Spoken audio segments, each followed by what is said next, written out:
Joe Rogan and the Freedom Convoy, protectors of the realm of the free folk. Joe Rogan has not yet bent the knee. Well, not entirely, because I truly think he shouldn't have apologized for anything he's been accused of lately. But I understand he's under a lot of pressure. I mean a lot. I know this is the third video in a row I'm making on this topic. But it's so important and practically unavoidable because the future of all creators and people in general and the right for free speech depends on this. Mainstream media and the US government are aggressive in censoring like never before, like never in history. Truckers' Freedom Convoy GoFundMe pulled. Rogan pulled 70 of his episodes under pressure. Donald Trump tells Joe not to apologize. Rumble offers $100 million to Joe Rogan to move from Spotify to their platform. Elon Musk attacks the legacy media, and I'm gonna talk about that also today. But things are moving fast, even as I'm preparing to make this episode. There's so much going on. So let's start. Joe Rogan's Spotify drama continues, as Joe Rogan removes more than 70 episodes from Spotify. Apparently, the reason Joe Rogan removed these episodes is because he used the N-word in them. Now, Joe made an apology video on that. I mean, if you watch Joe's podcast, you know he's not a racist. Joe has adopted a stepdaughter that is African American descent. Okay, his Planet of the Apes joke was terrible. But he's a comedian, and good comedians are edgy. And when the humor is edgy, you are doomed to make a mistake. In 2021 podcast, Joe surprised his listeners, stating that he felt if Michelle Obama were to choose to run for 2024 presidency, that she'd be successful. He said, "She's great, she's articulate, she's intelligent, she's the wife of the best president that we've had in our lifetime. She can win." So he wanted a black female to be his president. And for example, here's how Joe Biden characterized Obama in 2007. Quote, "I mean, you got the first mainstream African American who is articulate and bright and clean and a nice looking guy." I mean, that's racist. Seriously. You want to talk about racism? That's racist. That's something you can never expect Joe Rogan to say. And Hunter Biden is using the N-word all the time. And what about mainstream media's favorite, Howard Stern? He used the N-word millions of times. And Joe didn't use the word to insult anyone. For example, God Sod talked about it in this video. Hi everybody, this is God Sad. So I think I might know why my episode 1218 JRE appearance was pulled by Spotify. I believe that in that particular episode, if memory serves me right, Joe had uttered the N-word. I can't remember the context, but it was not in a racist manner, notwithstanding the likely minefield. Hence, rather than recognizing the context, Spotify has deemed that a singular word to be a nuclear attack, even when uttered in an utterly non-racist manner. Example, stating the word as part of a book's title. And it could have been exactly that. I don't remember the case, but maybe I was telling him about a story where a dean at, I think, Seattle University had been fired because when someone had asked her, which book they should read, she had suggested a book that had the N-word as its title, as written by a black civil rights activist. I think that was the context. I can't remember, but that seems right. And I think that maybe Joe had just actually mentioned the word of the title as written by a black man who's a civil rights activist. And the strangest thing is the episodes with Dr. Peter McCullough and Robert Malone. Dr. Robert Malone are still there. I mean, I knew they're not going to stop in their attempt to remove Joe Rogan, to remove his podcasts from Spotify. Not Spotify. To remove him from anywhere. And I still stand behind what I've said before. Joe Rogan cannot be cancelled. Joe receives support from Donald Trump. Here's what Trump said. Joe Rogan is an interesting and popular guy, but he's gotta stop apologizing to the fake news and radical left maniacs and lunatics. How many ways can you say you're sorry? Joe, just go about what you do so well and don't let them make you look weak and frightened. That's not you, and it will never be. And he's right, he shouldn't have apologized. They're not going to stop, and it will only make things worse. Online streaming platform Rumble, which gained a lot in popularity since the pandemic started, offered $100 million to Joe Rogan for a 4-year contract to move from Spotify to their platform. Now, I'm more in favor of Joe moving to some crypto-based decentralized platform. But hey, it's a good offer, as long as he's got the freedom to express himself and have the guests he wants. Imagine Joe hosts Alex Jones and Donald Trump in a podcast. I mean, the internet would explode. Also, the rumors are circling the net that Elon Musk is thinking about making his own platform. Now that would be a game changer. Knowing Elon's ingenuity abilities and simply making everything better. This would be the thing. Not just for Joe, but for all creators. Elon Musk is currently at war with legacy media, and I think he's sick of it. I think I'll make a separate video on this topic.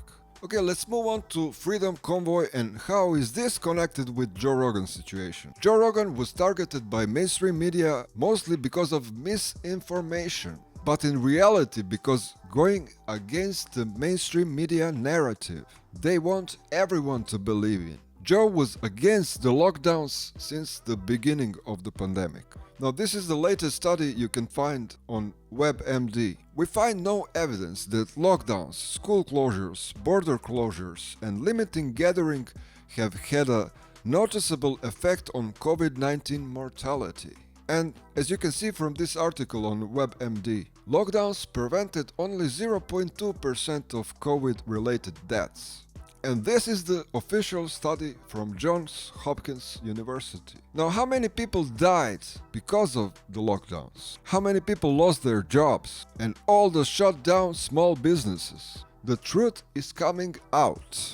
And any sane person will realize by now that this isn't just about the pandemic. We've talked before about social credit score in China. I think our real problem is if people start saying the only way we can compete with China is if we have the same sort of restrictions on our citizens that China has. If we have the same ability to monitor our citizens, if we have the same ability to implement laws the way China does, that could be a real problem. And how it can be slowly introduced in Western countries. Just a few years ago, I would say this was a nonsense and conspiracy theory. So we come to this situation with Freedom Convoy. Let's hear them out first. It's time that we stop and we declared this pandemic emergency over. And the truckers of Canada had a gut feeling and some really good common sense that this has to come to an end. And the problem is that by coming to the population needed to understand that they are backed by solid science. And that is where people like myself, Dr. Hodkinson, Dr. Pones, etc. have come forward, because we know 100% of the science is behind the trucker. The Canadian trucker is backed by solid science, not the government positions. That these vaccine mandates have no scientific or medical basis and must be stopped now. The mandates must be lifted tomorrow. The carnage that's going on out there with our children is indescribable. As Dr. Alexander stated, the evidence medically is overwhelming. I'm not going to list it at this moment. All I am saying is that there's a degree of exasperation that the world must understand listening to this. Canada has been put forward as the epicenter of a major change in how things are run. It's going to transform the usual institutions of politics, of medicine, of law, and the media in ways that we cannot predict. But major changes are coming. And not only that, but we are being watched. We are seeing democracy challenged. And the Chinese are watching us.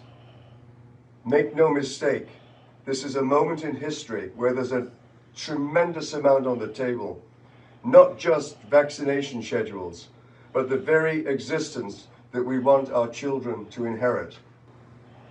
I know that the the legacy media has been putting out all sorts of information, states of emergency, riotous activity, unruly unlawful gatherings of people in this city right now.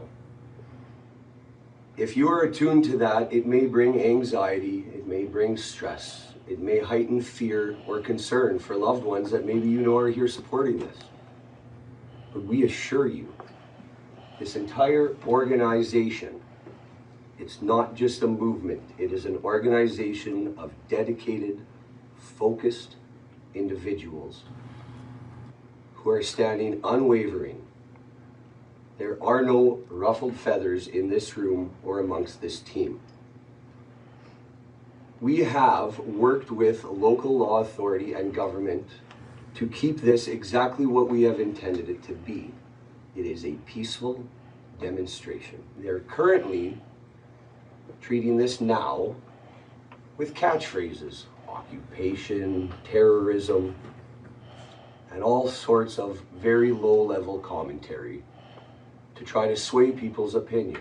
They're currently out in the streets of Ottawa, and they are arresting people on charges of mischief for transporting fuel in proper containers in order to supply the people here for a peaceful demonstration to allow their vehicles to stay warm. The Ottawa Police Service has announced a new operation where it is partnering with federal intelligence agencies to create enhanced intelligence operations and investigation that will target the individuals who are taking part in and supporting the Canadian Truckers' Freedom Convoy. The Ottawa Police said that it's partnering with the US FBI and the Department of Homeland Security to investigate online threats. Ottawa Police, the enhanced investigation, will start with focusing on those who were involved in organizing the protest convoy and will use surveillance to identify and target protesters who are funding, supporting, enabling unlawful and harmful activity by protesters. Also, online crowdfunding platform GoFundMe has permanently suspended donations for Canadian Truckers' Freedom Convoy page, which had raised over 10 million to support the ongoing protests against COVID-19 vaccine mandates.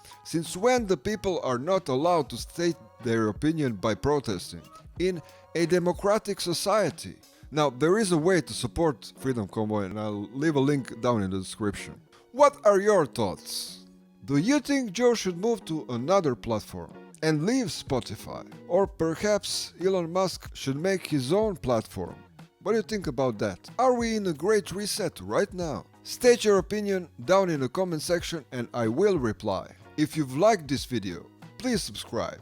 Thank you for watching and see you soon.